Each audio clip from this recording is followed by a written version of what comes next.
Olá a todos e todas, espero que estejam todos bem, né, se protegendo aí nas suas casas, nesse isolamento. E nessa aula de hoje eu vim falar um pouco com vocês sobre a literatura surda, né, o conceito de literatura surda. Que tipo de literatura é essa, quem escreve, né, como escreve, por que escreve. A literatura surda, de fato, é uma literatura muito nova no nosso país, né, aqui no Brasil, porque o reconhecimento da língua de sinais, né, a língua brasileira de sinais, a Libras, é também muito recente, né? Então, a lei que reconhece a Libras como sendo a primeira língua da comunidade surda, não a língua portuguesa, mas a Libras, né? É a Lei 10.436, de 24 de abril de 2002. Portanto, fizemos agora 18 anos de reconhecimento da Libras, né? E a todos que estudam as línguas, né, estudam a literatura, sabem que a língua representa a identidade de um povo, né, a identidade de uma nação. Então, tendo essa língua, esse reconhecimento, então oficialmente se reconhece o povo surdo, a partir do reconhecimento da sua língua, né? Portanto, é uma cultura muito nova. Eu repito, não que não existisse uma cultura, né? não que não existisse uma produção literária surda, mas os registros facilmente foram perdidos, porque se você não tem uma forma de registrar, de perpetuar essa literatura, essa cultura, a tendência é que ela desapareça. E pensando na cultura da comunidade surda, a tendência do desaparecimento é ainda maior, né? Visto que os surdos eles pertencem a uma comunidade, mas essa comunidade ela se encontra, né? É uma comunidade que se encontra, não é uma comunidade que necessariamente vive juntos. Por quê? Porque nós temos, por exemplo, surdos que são provenientes de uma família ouvinte, né? Então, isso é muito mais comum do que um surdo que tem uma família de surdos. Então, é uma comunidade que ela existe, mas é uma comunidade que se encontra. É uma comunidade que divide suas angústias, que divide seus prazeres, né, as suas inquietações no encontro, né? E, além dessa lei de 2002, teve o decreto, né, só em 2005, que regulamentou essa lei do reconhecimento da língua, né? Então, ou seja, só a partir de então que se começa a colocar em prática aquilo que se prevê na lei. Mas eu não vou ficar falando da lei, porque o que nos interessa nesse momento é pensar na literatura, no registro da literatura desses povos. Então, para pensar e refletir um pouco sobre essas questões, depois na aula eu vou passar algumas sugestões para vocês, mas hoje eu vou me basear aqui em algumas referências que inclusive eu já indiquei. Então, a primeira de todas, que eu acho que é fundamental, né? Fundamental tendo em vista essa literatura jovem brasileira, né? Então é bom a gente ter uma referência que seja mais antiga, que tenha mais experiência, né, para pensar essa literatura, é essa contribuição da Cynthia Peters, chamado Deaf American Literature, From Carnival to the Canon. Então, nesse livro da Cynthia Peters, ela vai falar sobre a literatura surda norte-americana. E aí, por que ela é uma referência? Porque a cultura surda nos Estados Unidos tem uma tradição maior, né, mais antiga, e que, inclusive, tem uma universidade dos surdos, né, a Universidade de Gallaudet, né? E ela, inclusive, é de lá. Então, ela tem mais propriedade para falar sobre o assunto. Então, é Gallaudet University Press, né? Essa é a editora da universidade. Além desse livro, tem um outro que eu recomendo, né? Que na verdade, para falar de cultura surda é quase que obrigatório fazer uma referência pela sua contribuição, né, e significados nos estudos da literatura surda, que são esse livro aqui, As Imagens do Outro sobre a Cultura Surda, da Karin Strobel. Ela é pesquisadora, né, ela é surda, uma autora surda, e ela é professora também da Universidade Federal de Santa Catarina, né?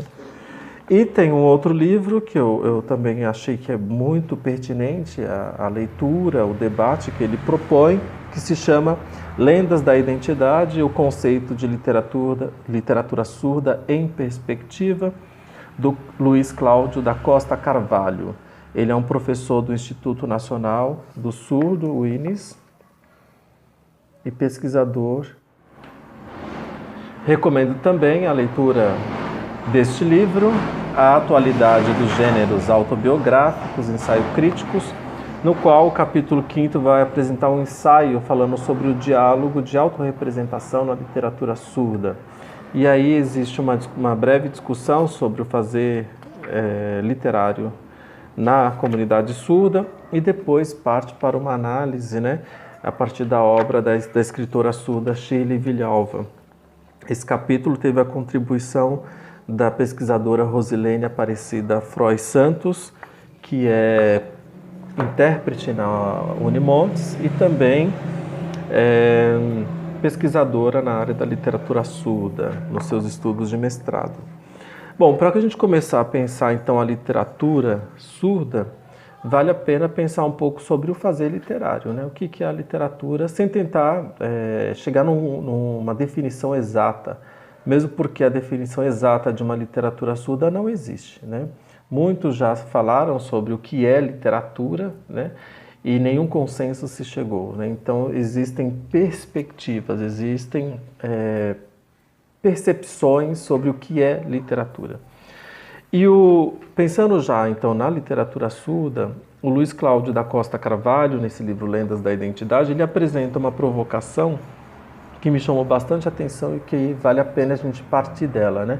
Ele diz o seguinte, lá na página 41, literatura serve para ser irredutivelmente literatura.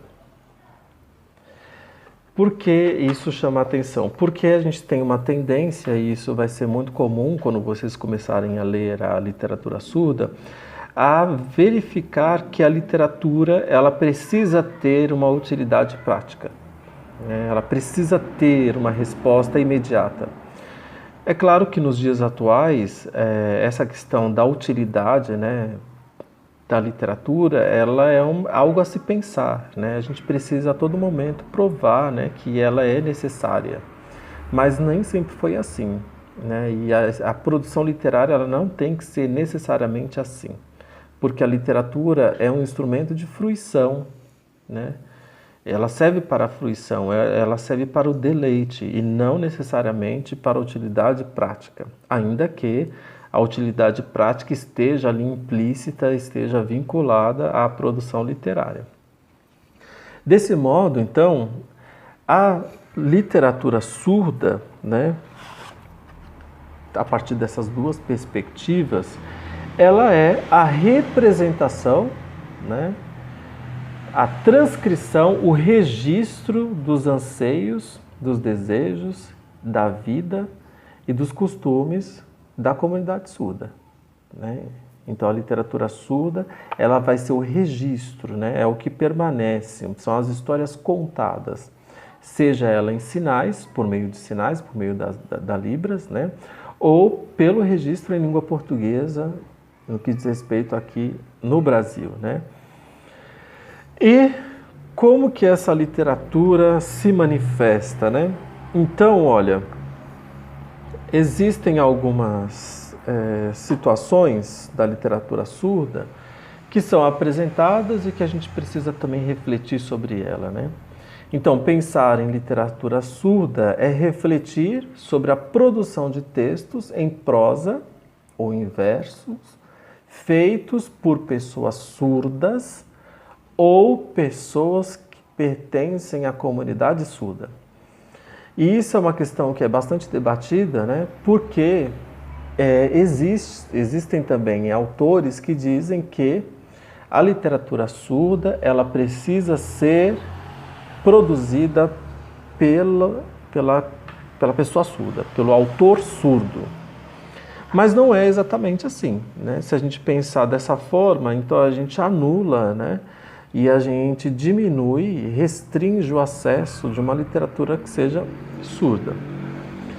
Então, por exemplo, existe um livro chamado Tibi e Joca, né, que a autora é Cláudia Bisol, e esse livro ele é amplamente divulgado dentro da comunidade surda, porque ele vai refletir a história de um menino surdo, né, e como ele se relaciona com sua família.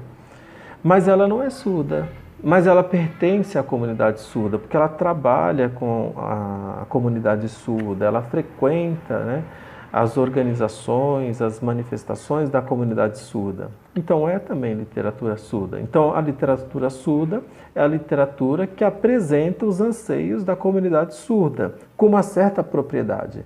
Não é falar do outro, é falar junto com o outro, é dar voz ao outro, não por ele, mas com ele, né? Então essa é a primeira questão que a gente precisaria refletir, precisaria discutir.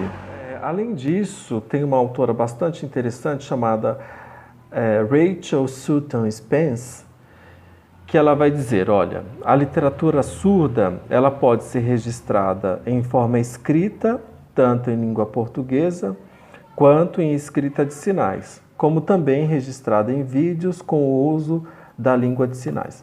Então, o registro da literatura surda, ela vai ter algumas variantes, né? Vai ter o registro na língua de sinais, né? Na escrita de sinais, corrigindo a informação, na escrita de sinais, na língua portuguesa, né? E também com o registro da língua de sinais, e aí nesse caso em vídeos, né? O registro em vídeos.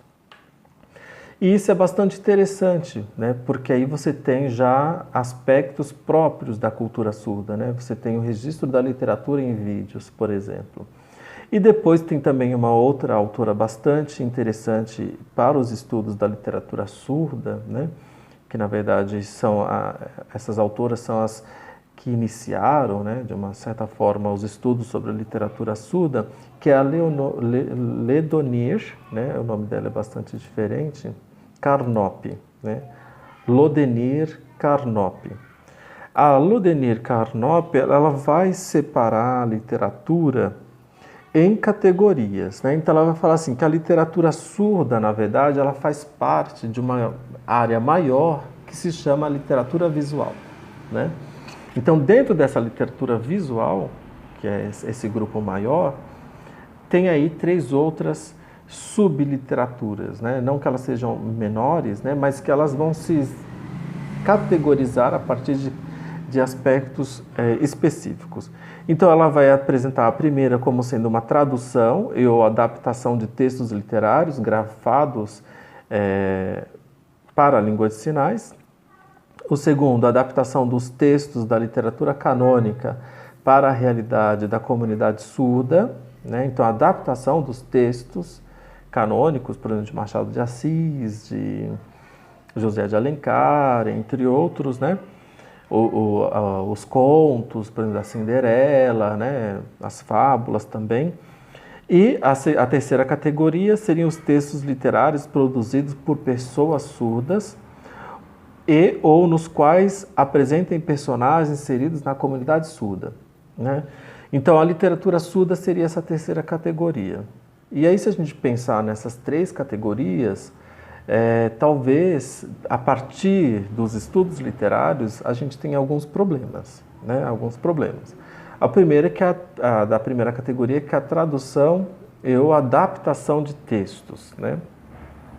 Porque se a gente entrar na seara da tradução, toda vez que a gente traduz um texto, seja lá qual língua for, a gente cria um novo texto, né? Então, a tradução nos estudos literários ela é sempre vista com outro olhar, porque a tradução ela não consegue tirar o cerne, a essência do texto produzido originalmente em outra língua, né? Então, de uma certa forma, você tem sim a intervenção e a interferência do tradutor, né? E se for uma adaptação, é pior, né? Nesse sentido, porque aí sim você desconfigura toda a originalidade do texto. Mas é uma possibilidade, existem traduções, né, dos textos canônicos para a língua de sinais e que de uma certa não podemos ver também como uma coisa totalmente ruim, porque é uma forma para que aquelas pessoas surdas que não leem em português, porque existe também, mas que entendem a língua de sinais, possam se apropriar, possam conhecer o autor e o texto literário. Mas não pensar só nessa tradução seria um problema, né? E a adaptação maior ainda, mas é outra seara para a gente discutir. A segunda categoria, a adaptação dos textos da literatura canônica para a realidade da comunidade surda, né? Então aqui você tem, por exemplo, o Patinho Feio, então ele se torna, nessa adaptação, o Patinho Surdo, né? Você tem a Cinderela, e aí você tem a Cinderela Surda, e entre outras adaptações, né? E o terceiro que vai nos interessar, né, nesse momento, que é a produção da literatura surda, mostrando originais, né, produções originais nas quais elas demonstram, né, a cultura surda, né, seja essa cultura escrita pelo próprio surdo ou por alguém que faz parte dessa comunidade surda. Então são esses aspectos relevantes e que a gente deve se atentar, né? Agora, uma outra questão que o Luiz Cláudio da Costa Carvalho vai apresentar como uma inquietação é em relação à produção da literatura surda como sendo sempre registros de memória, né? Então, isso significaria dizer que a literatura surda ela sempre vai ser uma literatura de engajamento. Mas é claro que aqui ele não está restringindo a produção literária, né? Mas ele está colocando em debate, né? Não que sejam só essas literaturas, né? Esses gêneros literários na escrita da literatura surda. E ele chama atenção para uma coisa que é bastante interessante, e quando a gente começa a compreender a cultura surda, né, a frequentar de uma certa forma movimentos da comunidade surda, é que existe, até como uma forma de resistência mesmo, por tudo que passaram, né, pelas perseguições que a história mostra, e que depois vocês podem ir atrás, né, para se aprofundar um pouco sobre essas questões. Houve um momento, né, a partir de 1880, em que a língua gestual, que ainda não tinha libras, né, elas foram proibidas no mundo inteiro, né, os surdos eles eram amarrados para não utilizarem as mãos, né. Então tem várias questões. Tem inclusive uma série na Netflix que estreou agora no dia 1º de maio, que mostra um pouco dessa cultura surda. São 4 episódios, são episódios curtos, acho que dá para vocês passarem o tempo aprendendo um pouquinho sobre a cultura surda. Se chama Crisálida. Foi produzida em Santa Catarina. Muito interessante a série, né? E aí ele chama atenção nesse sentido, dizendo que, olha, está na página 47, né? Os surdos brasileiros precisam ter flexibilidade política suficiente para serem internacionais, quando isso for eficaz, e para serem nacionais, quando isto for eficiente. E aqui eu chamo a atenção para a questão do aprendizado da língua portuguesa, né? Existe uma certa resistência de muitos surdos, né, em aprender a língua portuguesa, porque a língua portuguesa é oficialmente a segunda língua para a comunidade surda, porque a primeira língua, de acordo com a lei de 2002 e o decreto de 2005, a primeira língua é a língua de sinais, né? Então é a Libras.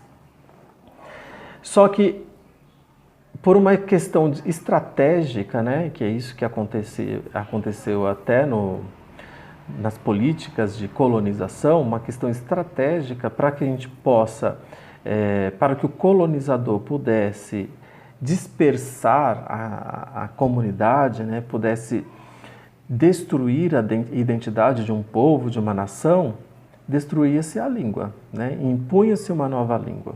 Então, por uma questão estratégica, é importante, e é nesse sentido aqui que eu acredito que o Luiz Cláudio da Costa Carvalho esteja chamando a atenção, é que é necessário aprender a língua portuguesa também, né?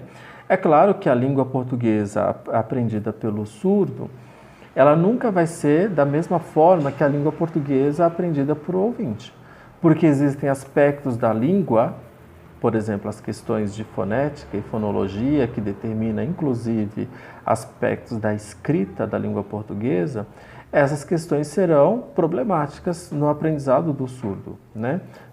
Por questões óbvias, né? Porque eles não ouvem. E se não ouvem, como é que vão compreender, por exemplo, a necessidade de um artigo numa frase?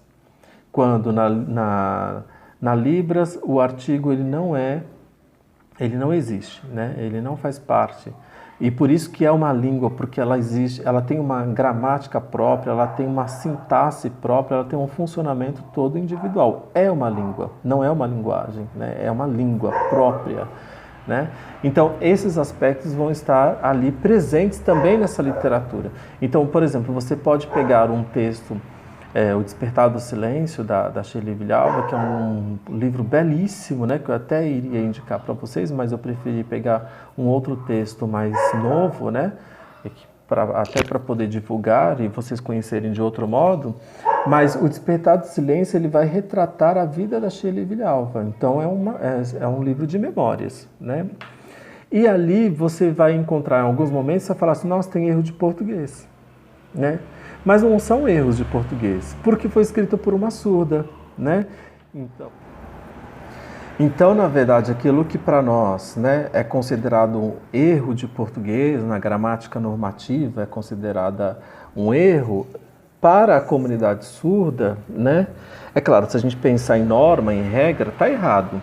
Mas para eles faz parte da sua identidade surda, né? Então, o aprendizado da língua vai ter algumas especificidades, né? E aí tem também a área do ensino de língua portuguesa como segunda língua, né, para o povo surdo, que é uma área específica, tem estudos específicos. Eu até orientei uma dissertação de mestrado sobre isso, né, que foi defendida em Portugal o ano passado. Então, assim, existe todo um estudo, uma organização, né, e uma identidade que vai distinguir o povo surdo, né? E é interessante porque essa distinção não é uma distinção de reducionismo, não, mas é de reconhecer que aquele outro ele é diferente, mas ele não é menor, ele não é pior que a comunidade ouvinte, né? Que os ouvintes, né? Não dá nem para falar como comunidade, mas como os ouvintes. Então é uma outra cultura, né? É uma outra forma de ver o mundo, de perceber o mundo. Então, é nesse aspecto, né, que a gente pensa e que os estudos da literatura surda têm se desenvolvido. É claro que muitos dos textos eles vão ter ali aspectos de memória, né, da autoficção, isso é muito comum. Assim como é comum nos textos da cultura afro-brasileira, por exemplo, você ter ali um discurso carregado de questões de resistência, né? Porque, de fato, eles foram e são, muitas vezes, né, oprimidos, e foram oprimidos durante anos, né? Décadas, séculos, né? Assim como também a cultura afro-brasileira, assim como os negros em África colonizados, né?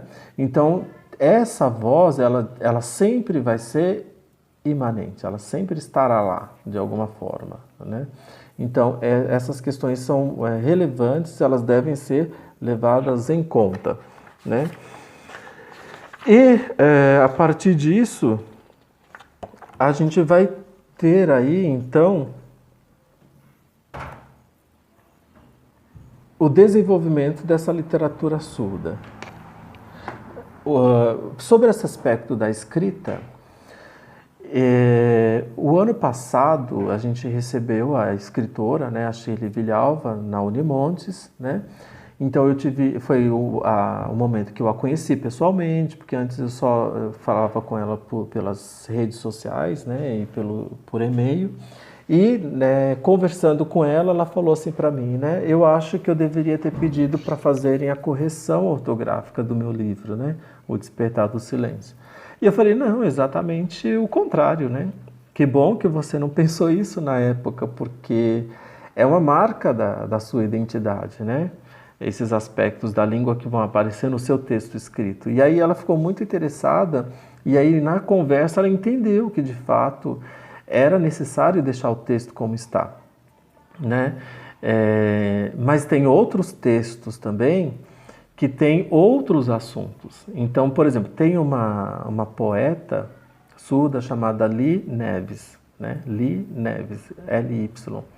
E ela ela escreve contos e poemas, né? E por isso que eu chamei de poeta. E sensuais, todos eles com caráter sensual. E tem também outras produções, outros gêneros também, de outros autores. Por exemplo, tem a Marta Morgado, que é uma autora que eu estou resgatando, eu estou trazendo aqui, né, para os estudos, que inclusive a Rosana está pesquisando, né, que tem um livro chamado Mamadou, o Herói Surdo. E é uma literatura infantil. O Tibijoca, que eu falei no início também, é uma literatura infantil feita pela comunidade surda, sem a necessidade da adaptação, né? Por que eu tenho que adaptar um texto, né? Em vez de falar Cinderela, então eu tenho que falar Cinderela surda. Então essa é uma questão que a gente precisaria refletir, né? Então, ou seja, é uma crítica também que o Luiz Cláudio traz no texto, né? Então eu preciso me apoiar na cultura ouvinte para poder estabelecer a minha cultura surda? Não, porque essa comunidade também tem criatividade, tem experiências e tem vivências, né? Então fica a reflexão, foi uma breve apresentação da literatura surda para vocês, quem sabe, né, ficarem curiosos e irem atrás e conhecer um pouco mais essa literatura que é muito rica e que agora tem ganhado um espaço, né, privilegiado nas academias para sua análise, discussão e divulgação também das obras literárias.